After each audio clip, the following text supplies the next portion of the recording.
Hey, how you doing? You came by at the perfect time because we're going to have a big-time movie star explain a sport to us.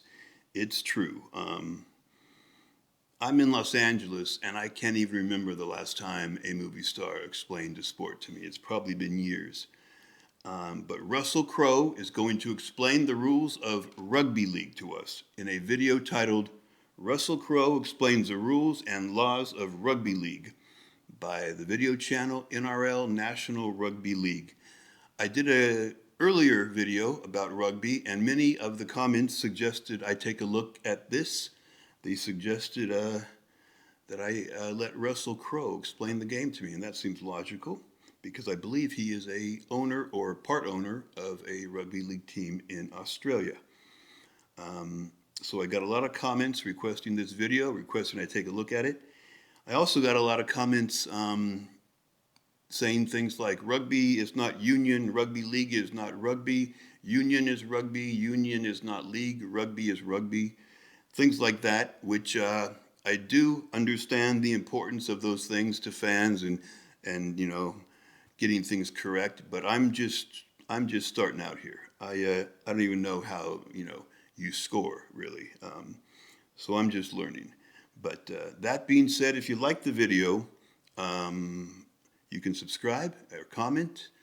That would be very much appreciated. So without further ado, let's let Russell Crowe explain the rules and laws of rugby league to us right now. Rugby league is football, but maybe not as you know it. He sure has a movie star voice, I'll tell you that. Arguably the fastest, most aggressive, ball-in-hand football game that exists. Ball in hand, I wonder what that means.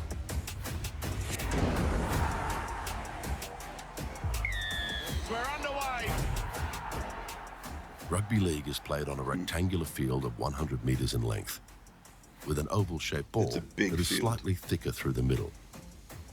It's an 80-minute game, 2 40-minute halves, 13 players on the field for each team, 4 players for each team on the bench, and all the players play both offense and defense.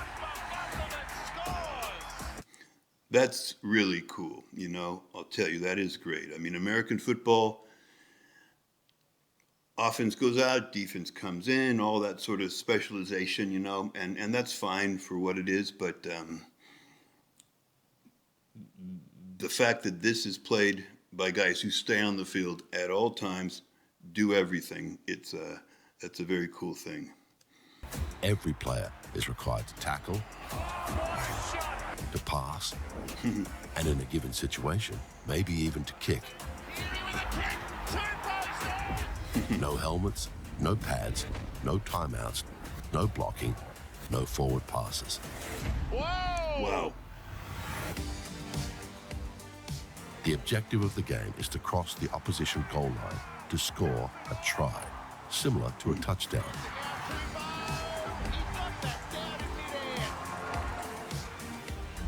Unlike a touchdown, it's not just about crossing over the line.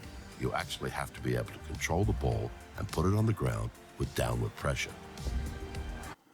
Well, that explains a lot because I've seen this and I've wondered why they often kind of dive into is it called an end zone? Dive into that area. It's so they can be sure to put downward pressure on the ball. So that's a question answered, that's for sure. Butcher in there to make the tackle. Took away to Walker. Mitchell! Latrell! Mitchell scores!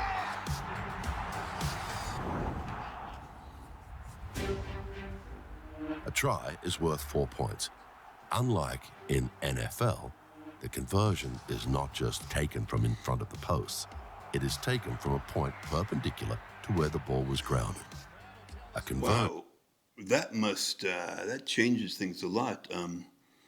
The farther to the sidelines you are, the harder the kick is because everything is narrower. I know that much, but I don't know how much harder it is to kick from that angle. But that's definitely an interesting way to do it. I've never never seen that. Is worth 2 points. A penalty goal can be kicked in the same way.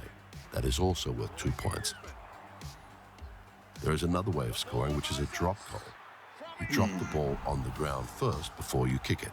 That, done in general play, is called a field goal, and it's worth 1 point. Drop kicks are actually legal to do in NFL football, but I think there's been one done in like 60 years or something. But it's great that they're in this game. This is cool.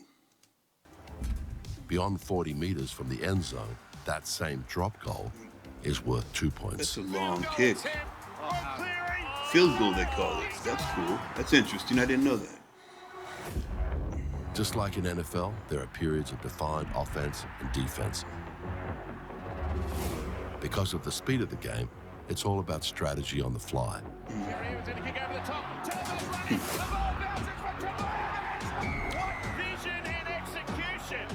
Interesting. Instead of 4 downs, each team on offense has 6 tackles to attempt to score points. 6 tackles versus 4 downs.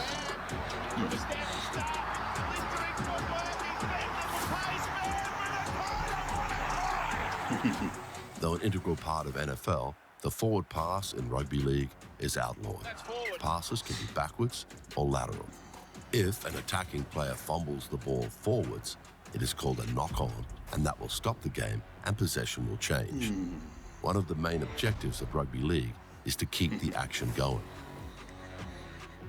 If a minor infringement takes place, a signal will be heard. The tackle play for a long, long time, and there's the result. Oh, that's interesting. That's another thing I've wondered about. I've noticed in the other rugby video that they sometimes, after a tackle, they'll kind of stay on him a little longer than they need to.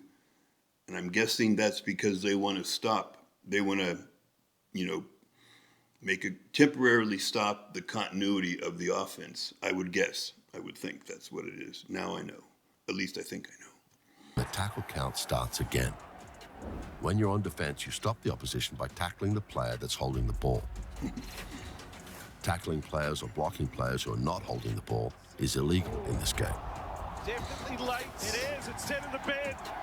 Once a tackle player is on the ground or his progress has been halted, they must stand where they're tackled, roll the ball with their foot. I'm not sure what that means when their progress has been halted. Does that mean they can... Is that a judgment call when it's actually determined to have been halted, or is it kind of just understood? I don't know. Between their legs to a player behind them, and play continues, and that is known as a play the ball. If a player is tackled in possession of the ball after the 5th tackle, the ball will just go to the other team. And that is Brisbane ball. That's why, after the 5th tackle, a team will generally kick the ball for territory, just like in the NFL when you punt on the 4th down. Unlike the NFL, kicking in general play is integral to the game, and there are a number of different types of kicks. You have the grubber kick. Wait a sec. You have the chip and chase. That's a nice bounce. You have a punt for distance. You have a high punt called a bomb. Kicking is one of the most important strategies of the game and can be very hard to defend against. Okay, wait a sec. Does that mean, I know passing, no forward passes, but it looks like you can kick forward and essentially pass in that way? Are those, can you, he said a bomb. Can you punt a bomb and have a teammates running down towards the goal when the ball's in the air as if it's like a long pass in American football? So I know you can't pass forward, but can you kick forward and use a kick as a pass? It kind of looks like it, that chip and charge. Is that what it was? That was brilliant.